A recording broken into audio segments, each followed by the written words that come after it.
C Joseph Vijay எனும் நான்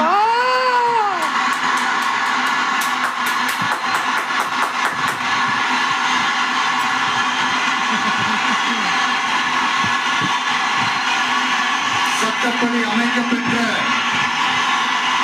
இந்திய அரசியல் அமைப்பின்பால் உண்மையான நம்பிக்கையும் மாறா பற்றும் கொண்டிருப்பேன் என்றும் இந்திய நாட்டின்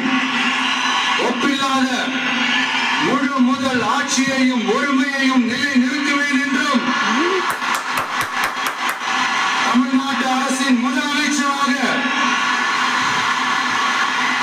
உண்மையாகவும் உளச்சான்றின்படியும்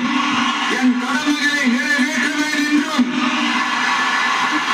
அரசியல் அமைப்பிற்கும் சட்டத்திற்கும் இணங்க அச்சமும் ஒருதலை சார்பும் இன்றி வெறுப்பு வெறுப்பை விலக்கி பலதரப்பட்ட மக்கள் அனைவருக்கும் நேர்மையானதை செய்வேன் என்றும் ஆண்டவன் மீது ஆணையிட்டு உறுதிமொழிகிறேன்.